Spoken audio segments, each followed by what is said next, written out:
Do you believe racial profiling is prominent today, or do you believe most people confuse on this with profiling? I think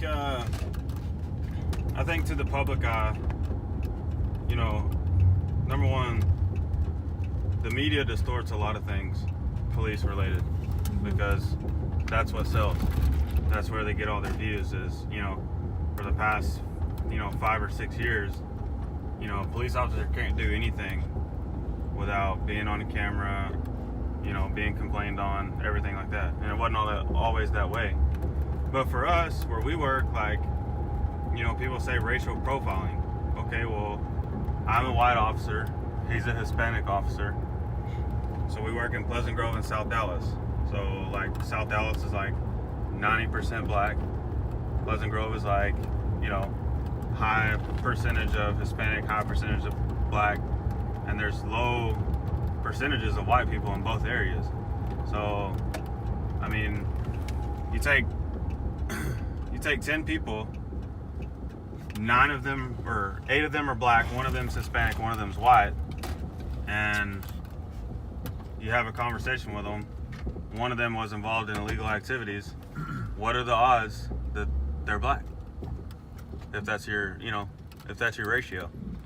So I think a lot of it is, more police are needed in lower income areas. So, in the projects and areas that there's a lot of poverty, a lot of parents that don't have jobs, a lot of single mothers. That's where your high crime areas are. It's just the way it is. It's the way it's always been. So,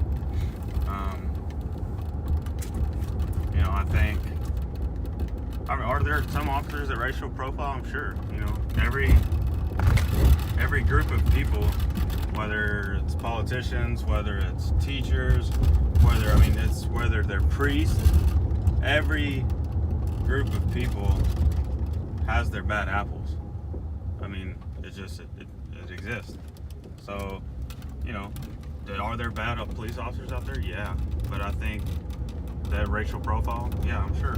But I think that it's misconstrued a lot. I think people misconstrue racial profiling with just investigating crime. What are your ambitions within the field?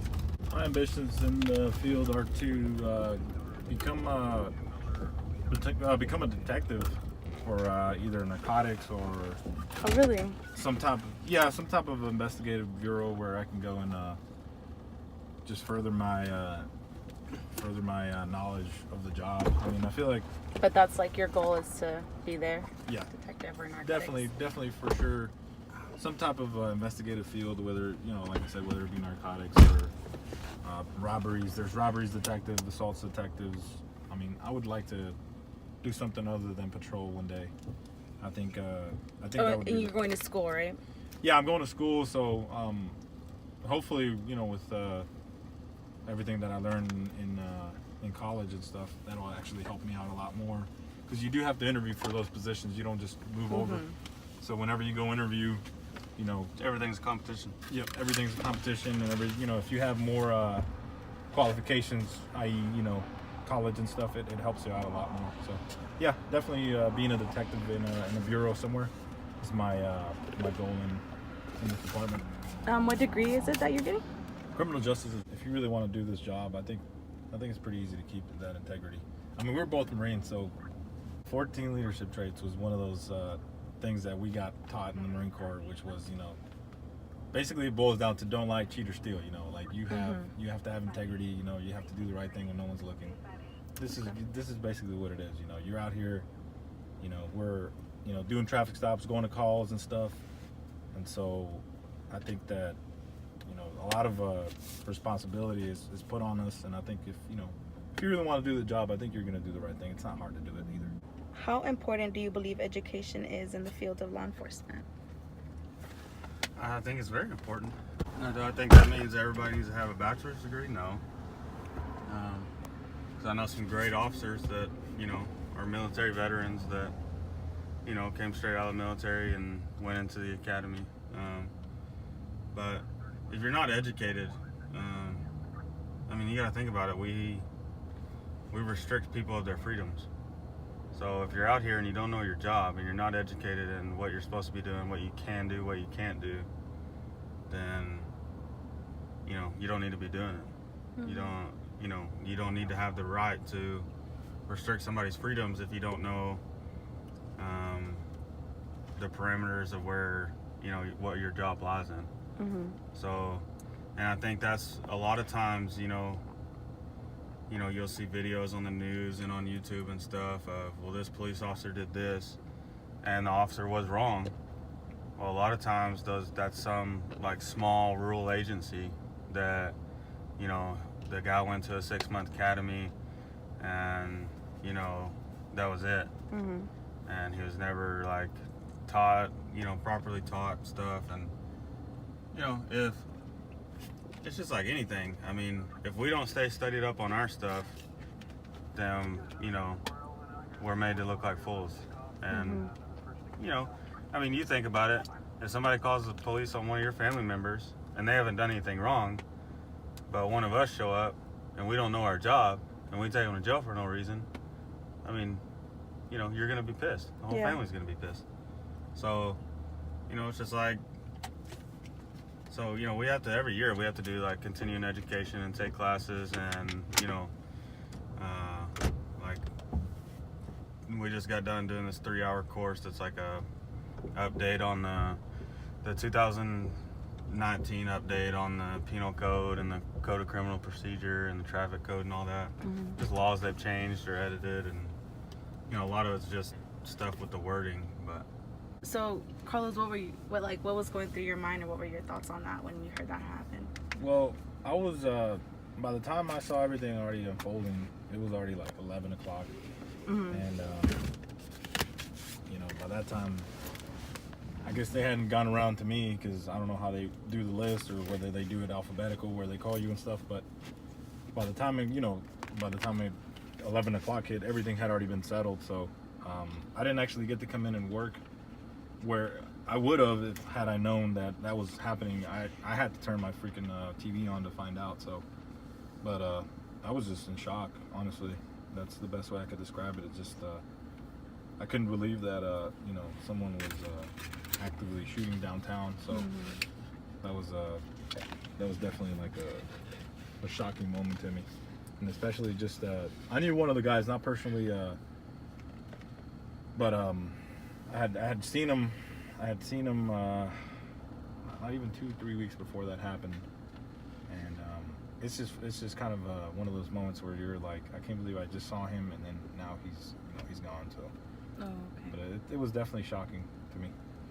And since you were in the academy, what were you thinking? Were you scared, or did you get nervous after you heard I that? mean, we were both in the Marine Corps and we both deployed to Afghanistan, so, stuff happens over there and you lose people.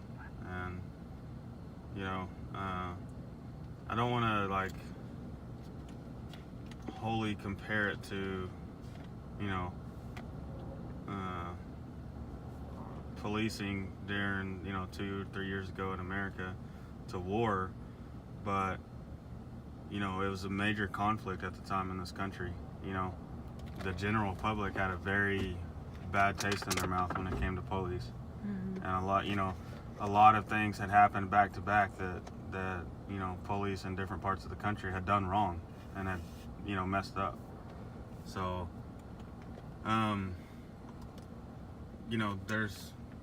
we lose people in this job.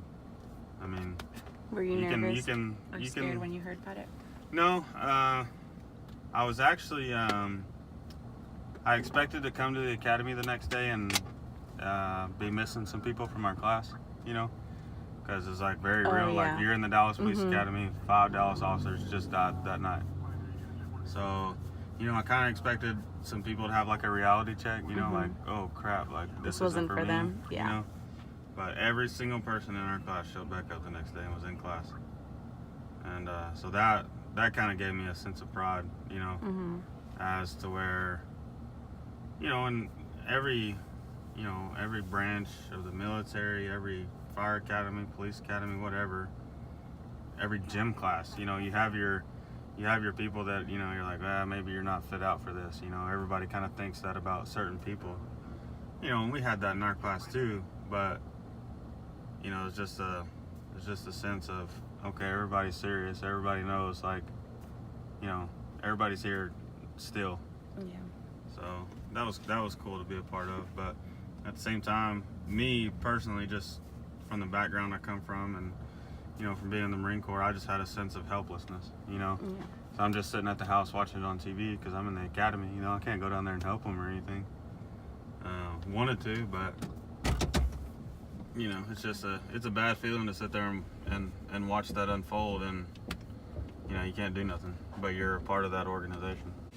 What are we watching or looking for? Well, This dope house. yeah, the house was the drug house up here. There's not a lot of calls and stuff, so. So we're just seeing who comes in and out? Yeah. Okay. So what was your most disturbing case or call-in situation? I had a call come out one night in South Dallas that a girl had been raped and left on the side of the road. And you know, you don't really usually when sexual assault calls come out, they're usually just report calls, like it happened in the past or something like that. And somewhere on the call sheet it said that the girl was 5 months pregnant that was raped. Said she was raped and beaten or something. Well, we get there and the ambulance had already transported her. But you know, we're just looking around, you know, just trying to get, because the ambulance was gone when we got there, so we didn't know where the crime scene was, where she was laying, none of that. And so we're just kind of walking around trying to figure out what's all in the crime scene, what's not. And we found the baby laying there in the grass.